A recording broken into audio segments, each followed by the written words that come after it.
स्वागत है दोस्तों एक बार फिर से आपके अपने YouTube channel the city plus medicine में, जहां आप पाते हैं दवाइयों के बारे में संपूर्ण जानकारी।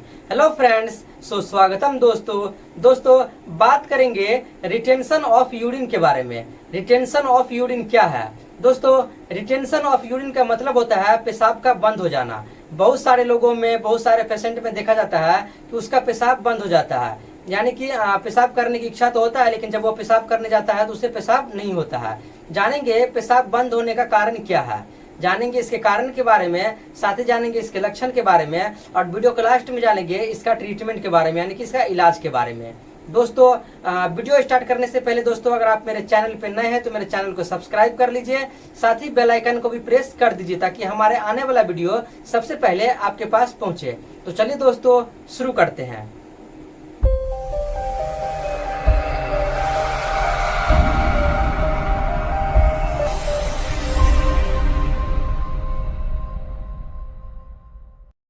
दोस्तों रिटेंशन ऑफ यूरिन यानी कि पेशाब का बंद हो जाना। दोस्तों दो तरीका से, यानी दो कंडीशन है जिसमें पेशाब रुक जाता है।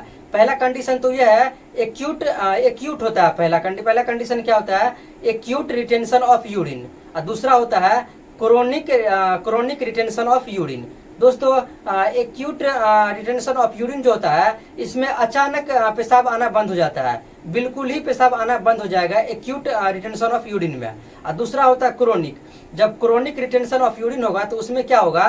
पेशाब तो होगा लेकिन रुक रुक करके होगा, पेशाब एक बार में क्लियर नहीं होगा। तो दोस्तों एक होता है एक्यूट और दूसरा होता है क्रोनिक। जानते हैं दोस्तों इसके कारण के बारे में कि पेशाब रुकता क्यों है, पेशाब रुकने का क्या कारण है। दोस्तों पेशाब रुकने का जो सबसे पहला कारण देखा गया है वो होता है मल्टीप्ले स्केलर्स, यानी कि जो नर्व होता है, नर्व का डैमेज हो जाना। मल्टीप्ले स्केलर्स मतलब नर्व डैमेज हो जाना। अगर किसी प्रकार से अगर नर्व डैमेज हो जाता है तो नर्व डैमेज होने के कारण क्या होता है? पेशाब आना बंद हो जाता है। तो सबसे पहला कारण तो ये है। दूसरा कारण देखा गया है प्रोस्टेट ग्रंथि का बढ़ जाना। अगर आपका प्रोस्टेट जो होता है वो बढ़ जाता है, प्रोस्टेट ग्रंथि बढ़ जाता है, तो प्रोस्टेट बढ़ने के कारण भी क्या होता है? पेशाब आना बंद हो जाता है, पेशाब रुक जाता है। साथ ही देखा गया है ब्लडर में किसी प्रकार का ट्यूमर हो जाना। अगर किसी प्रकार का ब्लडर में ट्यूमर हो गया है या फिर ब्लडर में स्टोन हो गया, यानी कि पथरी हो गया है, तो पथरी होने के कारण या फिर ट्यूमर होने के कारण क्या होता है? पेशाब बंद हो जाता है, पेशाब आना बंद हो जाता है। साथ ही देखा गया यूटीआई यानी कि यूरिनरी ट्रैक इन्फेक्शन, इसके कारण भी पेशाब रुक रुक आ सकता है या फिर पेशाब बंद हो सकता है। दोस्तों यही सब कारण था पेशाब बंद हो जाने का। अब जानेंगे दोस्तों इसके लक्षण के बारे में। अगर किसी को पेशाब बंद हो जाता है तो उसमें क्या लक्षण दिखाई देता है? दोस्तों अगर किसी पेशेंट का पेशाब बंद हो जाएगा तो उसका जो पेट होता है, जो पेट का जो निचला हिस्सा होता है, पेरू, उसमें वो क्या होगा? वो फूल जाएगा। साथ ही वहाँ पेन करेगा। जब भी वो पेशाब करने के लिए जाएगा तो उसे सीवियर पेन हो सकता है। तो दोस्तों और जब भी वो पेशाब करने का जो यूरिन होता है वो त्यागने की कोशिश करता है तो उसे क्या होता है? उसका पेट में दर्द होगा, यानी कि सीवियर पेन हो सकता है। दोस्तों यही लक्षण दिखाई देता है जो पेशेंट का पेशाब रुक जाता है उसमें। अब जानेंगे दोस्तों इसके इलाज के बारे में। सपोज दैट अगर किसी पेशेंट का यूरिन रुक गया, यानी कि पेशाब आना बंद हो गया है, तो हम उसे क्या इलाज दे सकते हैं, क्या ट्रीटमेंट दे सकते हैं? दोस्तों इसमें तो सबसे पहला दोस्तों आपको इन्वेस्टिगेशन कराना है, यानी कि इन्वेस्टिगेशन से पहले इसमें ट्रीटमेंट नहीं चलता है, लेकिन कुछ ट्रीटमेंट चला के देखते हैं डॉक्टर। अगर उससे नहीं होता है तो आगे उसका इन्वेस्टिगेशन कराना होता है। लेकिन इसका प्रॉपर इलाज जो है इन्वेस्टिगेशन कराने के, यानी कि जांच कराने के बाद ही इसका प्रॉपर इलाज दिया जाता है। दोस्तों इन्वेस्टिगेशन से पहले, यानी कि जांच से पहले जो दवाई दिया जाता है वह होता है लैसिक्स 2 ml का इंजेक्शन।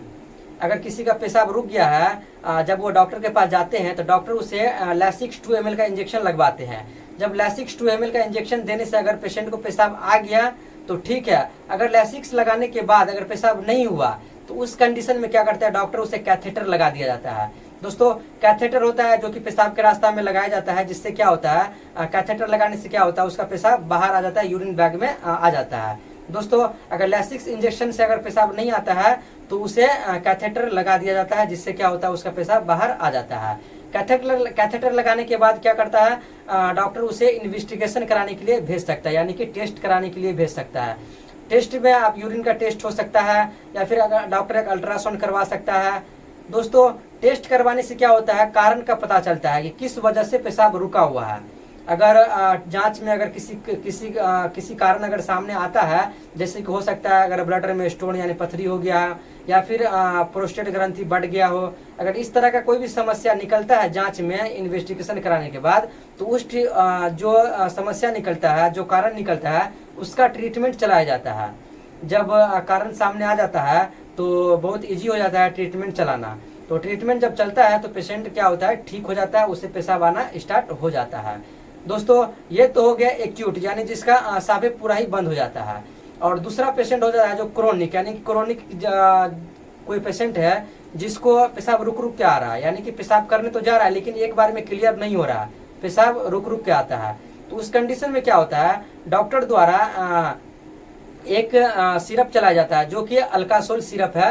अल्कासोल नाम से आपको किसी भी मेडिकल स्टोर पे मिल जाता है। तो अगर किसी को पेशाब रुक रुक के हो रहा है या फिर पेशाब में जलन हो रहा है, तो उस कंडीशन में डॉक्टर द्वारा एक अल्कासोल सिरप चलाया जाता है। अल्कासोल सिरप आप 10 ml सुबह दोपहर शाम ले सकते हैं 1 गिलास पानी के साथ।